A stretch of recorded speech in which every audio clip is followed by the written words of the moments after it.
इस कार्यक्रम के पुण्यार्चक हैं श्रुत संवर्धक समूह गुरु भक्त परिवार, श्री चंद्रदीप जी आगरा, श्री नितिन काला हैदराबाद, श्री विकास जैन इंदौर, श्री मानस जैन टीकमगढ़, श्री दिनेश जैन अल्ली टीकमगढ़, श्री राजीव जी जैन सहारनपुर, श्री नवीन जी छतरपुर, श्री शिवम श्रेयांश जैन भिंड, श्री उदित जैन तन्मय जैन सहारनपुर, श्री हैप्पी भैया शाहगढ़, श्री शशांक जैन आरा बिहार, श्री प्रवीण जैन आगरा, श्री नितिन कासलीवाल औरंगाबाद। चित्त में जैसी चिंतन धारा हुआ करती है, वही जीव के चारित्र का निर्माण किया करती है। आज तक जो भी चित्त में आया है, वही भविष्य में चारित्र रूप में परिवर्तित हो जाया करता है। मेरे चित्त में कौन सा चित्र आ रहा है, यही मेरे चारित्र का निर्धारण करेगा। चित्त में अनेक जगत के चित्र विचित्र रंग बिरंगे भौतिकता अगर चित्त में है, तो अवश्य ही मेरा चरित्र उसी ओर अग्रसर होने वाला है। अग्रसर कहें अथवा ये कहें, उसी ओर वह अधोगमन की ओर जाने वाला है। और वहीं यदि चित्र जैसे चित्र हैं, वही तो चित्त में आता है, और जो चित्त में चित्र आया है, वही तुम्हारे चारित्र को श्रेष्ठ अथवा हीन बनाने का कार्य किया करता है। आज आपको यह विचार करना है, मैंने अपने चित्त को कहाँ लगाया है। ये 12 भावना नामक वारसणोपेक्षा नामक यह महान ग्रंथ आचार्य भगवान कुंद कुंद देव का, जो अध्यात्म के सर्वोपरि आचार्य भगवंत कहे जाते हैं। इस जगत में यदि कोई सबसे बड़ा आध्यात्मिक गुरु कोई कहा जाता है, तो तीर्थंकर परमेष्ठी तो वास्तविक आध्यात्मिक ही हैं, किंतु उसके पश्चात यदि वर्तमान में किसी का नाम लिया जाता है, तो वह है आचार्य प्रवर कुंद कुंद देव। आचार्य भगवंत आपसे क्या कह रहे हैं? चित्त में शांतता क्यों नहीं आ रही है? चित्त चंचल क्यों होता जा रहा है? चित्त की चंचलता बढ़ती जा रही है, चित्त शांत क्यों नहीं हो पा रहा है? क्योंकि चित्त में चिंतन की धारा समाप्त हो चुकी है, चिंताओं की धारा प्रवेश कर चुकी है। जब जब चिंताएं बढ़ती जाएंगी, चित्त में चंचलता बढ़ती जाएगी, और यदि चित्त को चंचलता से रोकना है तो चिंतन की धारा को बढ़ाइए। लेकिन माँ, उसके लिए हमारे पास समय नहीं है, उसके लिए समय नहीं है। चिंताओं के लिए जीवन निकाल दिया है। चिंतन अगर धारा प्रभावित होने लग जाए, तो चिंताएं भी न आए और चित्त पवित्र हो जाए। मनीष भैया, किस ओर चित्त जाता है, यह ध्यान ही नहीं है। तो बापू नगर है ना, सब देख रहे थे। वो काला जी तो कह रहे थे बहुत अच्छा, यानी वे काला जी तो कह रहे थे ये बहुत अच्छी नगर आपका, ये कॉलोनी बहुत अच्छी दिख रही है। हाँ ज्ञानी, कॉलोनी दिखे, जैसी कॉलोनी है वैसे ही चित्त दिखना चाहिए, तब आनंद आना प्रारंभ हो जाएगा। भैया यही होना चाहिए, जैसा आपका नाम है वैसा। देखो ज्ञानी, कौन सी शहर में रहते हो आप? जयपुर। और जयपुर किस नाम से प्रसिद्ध है? गुलाबी नगर। भैया काला जी, गुलाबी नगर, गुलाबी नगर। 6 लेस्याओं में गुलाबी देशना एक लेस्या होती है, पद्मलेस्या। मां, पद्मलेस्या के परिणाम पद्म नगरी में आप बैठे हैं। अगर पद्मलेस्या जैसे परिणाम होने लग जाए तो आनंद बन जाए। जैसे पीत वर्ण आज आप पहन के बैठे हो माँ, वे पीत वर्ण के परिणाम भी यदि कहीं अधोलेस्याओं के परिणाम बन चुके हैं, तो विचार करना, बाहर से बहुत सुंदर हो सकते हैं, लेकिन अंतरंग में हमारे कलुषता छा गई है। जितने जीव यहाँ बैठे हुए हैं, हम अभी तक ये नहीं समझ पा रहे हैं, सौगानी जी आज तक ये नहीं समझ पाया जीव कि मैं जिस ओर भाग रहा हूँ वह कहीं मुझे अशांति का कारण तो नहीं। हम चाहते शांति हैं, लेकिन जीवन अशांत होता जा रहा है। विशाल भैया, वैभव कमाना, संपत्ति को अर्जित करना, यह सब शांति देता है ना मां? यहां तो सब समृद्धशाली है, सत्य है ना भैया? सबके चेहरे बता रहे, जानजी जी सबके चेहरे बता रहे हो। आशीष भैया से पूछो, आशीष भैया चेहरा ये बोल रहा है कि यहाँ इतनी शांति से इसलिए बैठे हैं पाटनी जी कि घर की तिजोरी में कुछ है, और यदि घर की तिजोरी में कुछ नहीं होता ज्ञानी तो यहाँ चेहरा मुस्कुरा नहीं सकता था। काला जी सत्य तो यही है, जब घर की तिजोरी का आनंद यहाँ दिखाई देता है तो जिसके हृदय में रत्नात्रय जैसे 3 रत्न विराजित हों उनके चेहरे क्यों नहीं मुस्कुराते मिलेंगे? भैया आपके पास अमूल्य रत्न हो सकते हैं, वे जड़ हैं, वे जड़ रत्न हैं। जड़ रत्न की इतनी कीमत नहीं है। चैतन्य रत्न कोई होता है उसका नाम एक नहीं 3 अमूल रत्न, जिसके आगे जड़ रत्नों की कोई कीमत नहीं हुआ करती है। जिस रत्नात्रय धर्म की बात चल रही है वह सम्यक दर्शन ज्ञान चारित्र रूपी रत्न जिसके पास होता है काला जी, वह 100 धर्म स्वर्ग का इंद्र, जिसके मां मुकुट का अगर एक मणि होना तो संपूर्ण 3 लोक की जितना वैभव है वह यदि आप समर्पित कर दें तो भी उस 100 धर्म स्वर्ग के मुकुट में लगे रत्न की कीमत अदा नहीं की जा सकती। काला जी इतना बहुमूल्य रत्न होता है और हम रत्न के पीछे तो भाग रहे हैं, लेकिन जिसके मुकुट पर वह रत्न है वह रत्न भी जिनेंद्र प्रभु के और रत्नात्रयी धारियों के पैर के नख के नाखून में झलका करता है। मां कुछ समझ में आया? पैर का जो नख है, अंगूठा है, उसका जो नख है उस पर उसकी आभा पड़ी करती है, अर्थात वह 100 धर्म स्वर्ग का इंद्र भी रत्नात्रय धारियों के चरणों में पड़ा मिलता है, क्योंकि आनंद वैभव में नहीं है, आनंद तो रत्नात्रय की वंदना में है। जी जी आनंद आ रहा है ना मनोज भैया? आनंद आ रहा है ना? तो क्या 12 साल से आनंद नहीं आ रहा था क्या? अभी ये कह रहे थे 12 साल बाद महाराज जी पुनः पुनः लाभ प्राप्त हुआ है, यानी 12 साल क्यों, प्रतिदिन आनंद आना चाहिए। ये बापू नगर है, ये सब लोग हैं भैया, एक एक सृष्टि काला जी, जिन समाज का एक एक सृष्टि इतना धनवान और इतना समृद्ध होता है कि जब सेना को आवश्यकता पड़ी थी तो कह दिया था कि पूरा द्रव्य मेरे से ले लो और सेना लड़ती रहेगी भामाशाह।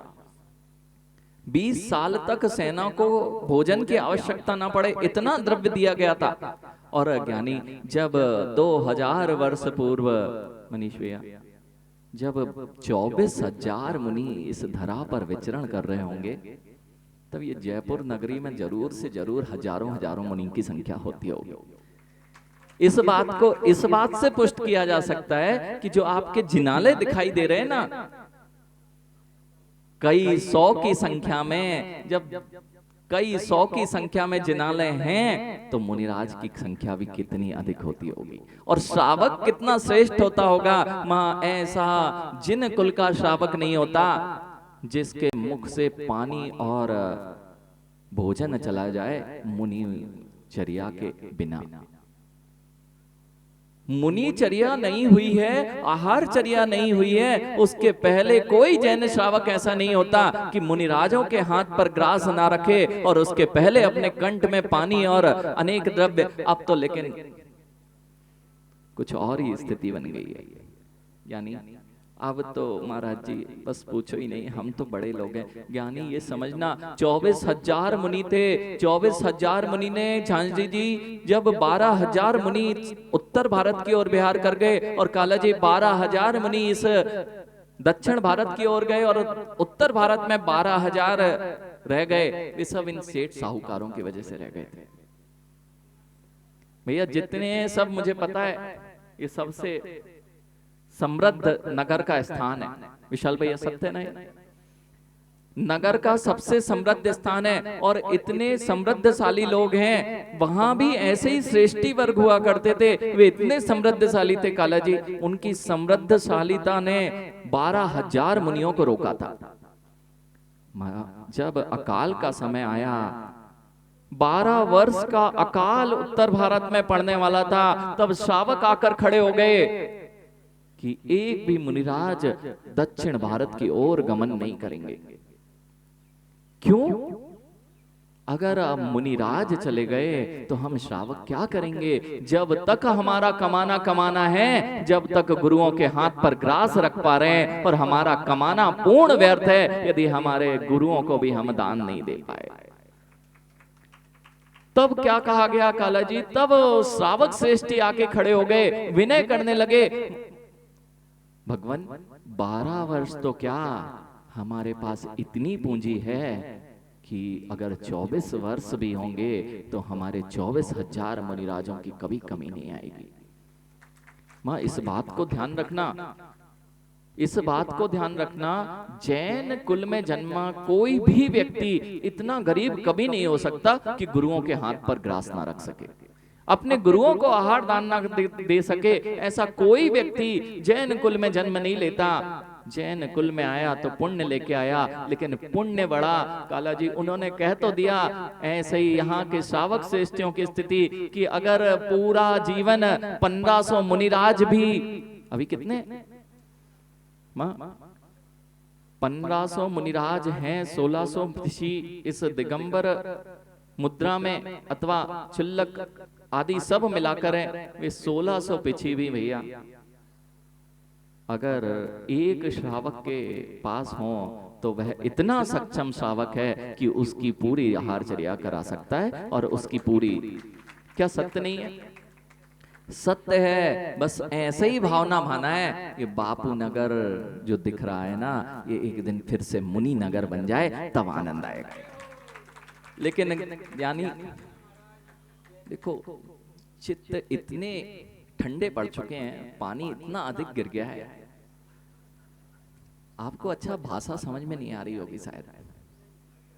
नहीं, कुछ लोग देखो यही आज बता रहे हैं हमारे चित्त में क्या विराजमान हो गया। देव शास्त्र गुरु निकलते जा रहे हैं और कहीं कषायिक परिणाम तो नहीं आते जा रहे हैं। माँ, जितना बनावटी जीवन होता जाएगा, जितना कृत्रिम जीवन होता जाएगा, हम देव शास्त्र गुरु के सामने भी मात्र नतमस्तक तो दिखेंगे, लेकिन हृदयों पर आनंद की लहर विलीन होती जाएगी।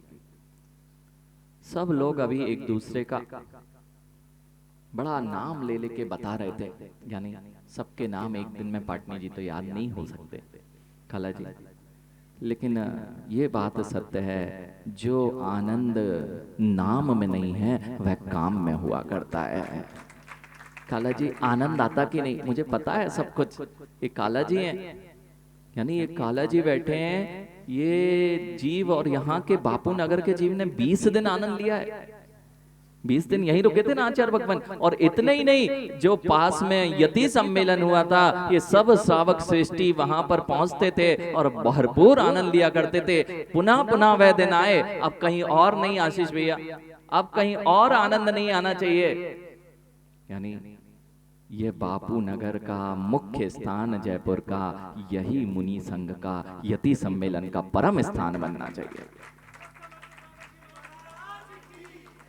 लेकिन ऐसे ठंडे ठंडे वालों के साथ नहीं बन सकता। हमने कहा ना, अपने अंतरंग के परिणाम इतने ठंडे पड़ चुके हैं कि गुरुओं के नाम लेने पर भी उत्साह नहीं आता। भैया पैसा कुछ काम नहीं आने वाला। आज ये बात 5 दिन में आपको सीखना है। हम बहुत समृद्धशाली हो गए, लेकिन हमारे आनंद भंग हो गए। क्रोध, मान, माया, लोभ, ये 2-4 कक्षाएं जो दिखाई दे रही हैं, ये 4 कक्षाओं में हो सकता है आप जिस स्थान पर हैं वहां क्रोध करते नहीं दिखें, लेकिन क्या मेरे साथ में अहंकार तो नहीं आ गया है?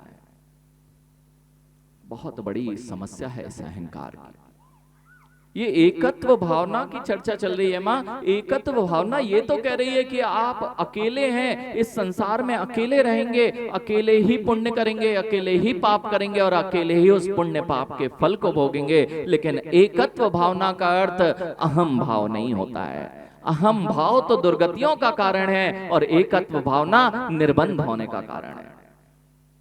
यानी एक तो रहना, सब में रहना, फिर भी एक रहना, एक रहते हुए भी सबके साथ रहना, इसका नाम है जिन दर्शन। एक में भी अनेक दिखे और अनेकता में भी एकता दिखे, इसका नाम जिन दर्शन है। और जिन दर्शन की सोच अभी तक हमारे अंतरंग में नहीं आ पा रही है, इसलिए हम एकत्व भावना से दूर और अहम भावना से भरते जा रहे हैं। कशायक परिणाम, यानी किसी का नाम नहीं लिया ना भैया, भूल तो नहीं गए वो संचालक जी, यानी जितने लोग हैं किसी को भूल तो नहीं गए? नहीं भूले तो ये कल नहीं आएंगे भैया। सत्य है, अपने परिणामों से मिलना, किसी दूसरे को नहीं देखना। कहीं ऐसा ही तो नहीं हो गया माँ कि हमारा नाम नहीं आया तो हम गुरु के चरणों में नहीं आ सकते।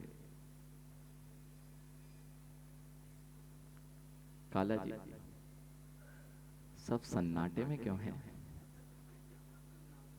माँ, बस यही धर्म है, जो पूजा कर लेना, पाठ कर लेना, इसका नाम धर्म नहीं है। जिसके अंदर में क्रोध, मान, माया, लोभ का अभाव नहीं हो पा रहा है, उसके जीवन में अभी धर्म नहीं आ पाया है। जिसके हृदय में देव शास्त्र गुरु के प्रति श्रद्धान जागृत नहीं हो पा रहा है, हमें बहुत स्थानों पर जाने के लिए स्थान मिलेंगे, लेकिन देव शास्त्र गुरु के चरणों में आने के लिए हमें कोई निमंत्रण चाहिए होता है। तब हमें लगता है कि हम बहुत श्रेष्ठ तो बन गए हैं, लेकिन अंदर से खोखले होते जा रहे हैं। भैया कौन लेके आया था श्रीफल चढ़ाने? सेठी जी आप गए थे? ये दो मुनिराजों को श्रीफल चढ़ाने कौन गया था? बहुत सारे लोग गए थे यहाँ से, सब लोग है ना, सब लोग गए थे। भैया अब जो है सो है, अब लेके आए हो तो सुननी तो, अब जो है सो है। लेकिन सत्यता यही है, गुरु को आप कुछ नहीं दे सकते। दिगंबर योगी हुआ करते हैं माँ, इनको आपसे कुछ चाहिए नहीं, इनसे आप कुछ ले सकते नहीं। लेकिन फिर भी करुणा भाव ये कहते हैं, फिर भी करुणा भाव ये कहते हैं कि ज्ञानी अहित हो रहा है, अहित ना हो, प्राणी मात्र का कल्याण हो, इसलिए सारे उपदेश हैं। इस कार्यक्रम के पुण्यार्चक थे श्रुत संवर्धक समूह गुरु भक्त परिवार, श्री चंद्रदीप जी आगरा, श्री नितिन काला हैदराबाद, श्री विकास जैन इंदौर, श्री मानस जैन टीकमगढ़, श्री दिनेश जैन अल्ली टीकमगढ़, श्री राजीव जी जैन सहारनपुर, श्री नवीन जी छतरपुर, श्री शिवम श्रेयांश जैन भिंड, श्री उदित जैन तन्मय जैन सहारनपुर, श्री हैप्पी भैया शाहगढ़, श्री शशांक जैन आरा बिहार, श्री प्रवीण जैन आगरा, श्री नितिन कासलीवाल औरंगाबाद।